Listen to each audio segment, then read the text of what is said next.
शनि के नाम से ही हर व्यक्ति डरने लगता है। शनि की दशा एक बार शुरू हो जाए तो 7.5 साल बाद ही पीछा छोड़ती है। लेकिन हनुमान भक्तों को शनि से डरने की तनिक भी जरूरत नहीं। शनि ने हनुमान को भी डराना चाहा, लेकिन मुंह की खानी पड़ी, आए जाने कैसे। महान पराक्रमी हनुमान अमर हैं।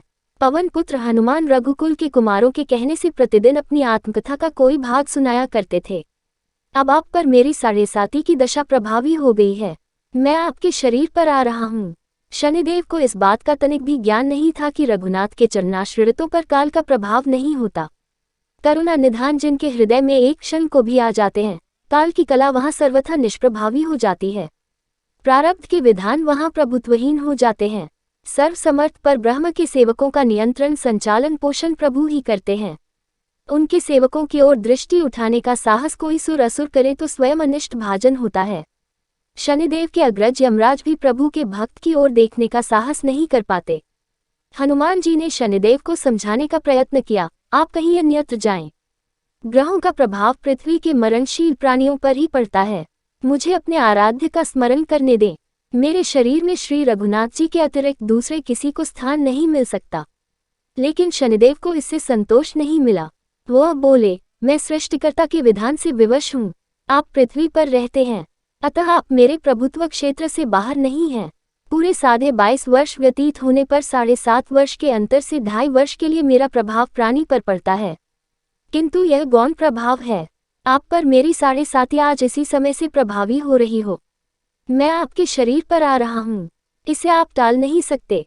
फिर हनुमान जी कहते हैं, जब आपको आना ही है तो आइए, अच्छा होता कि आप मुझ वृद्ध को छोड़ ही देते। फिर शनिदेव कहते हैं, कलियुग में पृथ्वी पर देवता या उपदेवता किसी को नहीं रहना चाहिए।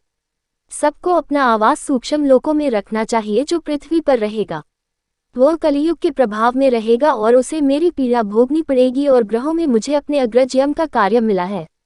मैं मुख्य मारक ग्रह हूँ और मृत्यु के सबसे निकट वृद्ध होते हैं, अतः मैं वृद्धों को कैसे छोड़ सकता हूँ। हनुमान जी पूछते हैं, आप मेरे शरीर पर कहाँ बैठने आ रहे हैं। शनिदेव गर्व से कहते हैं, प्राणी के सिर पर। मैं 2.5 वर्ष प्राणी के सिर पर रहकर उसकी बुद्धि विचलित बनाए रखता हूँ। मध्य के 2.5 वर्ष उसके उदर में स्थित रहकर उसके शरीर को अस्वस्थ बनाता हूँ। वह अंतिम 2.5 वर्ष पैरों में रहकर उसे भटकाता हूँ। फिर शनिदेव हनुमान जी के मस्तक पर आ बैठे तो हनुमान जी के सिर पर खाज हुई। इसे मिटाने के लिए हनुमान जी ने बड़ा पर्वत उठाकर सिर पर रख लिया। शनिदेव चिल्लाते हैं, यह क्या कर रहे हैं आप। फिर हनुमान जी कहते हैं, जैसे आप सृष्टिकर्ता के विधान से विवश हैं, वैसे मैं भी अपने स्वभाव से विवश हूँ।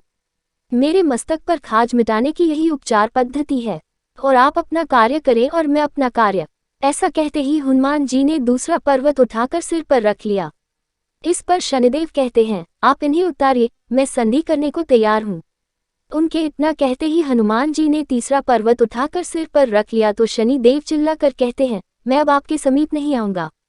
फिर भी हनुमान जी नहीं माने और चौथा पर्वत उठाकर सिर पर रख लिया। शनिदेव फिर चिल्लाते हैं, पवन कुमार, त्राहि माम ताहि माम, रामदूत, आंजनेयाय नमः। मैं उसको भी पीड़ित नहीं करूंगा जो आपका स्मरण करेगा। मुझे उतर जाने का अवसर दें। हनुमान जी कहते हैं, बहुत शीघ्रता की, अभी तो 5वां पर्वत शिखर बाकी है।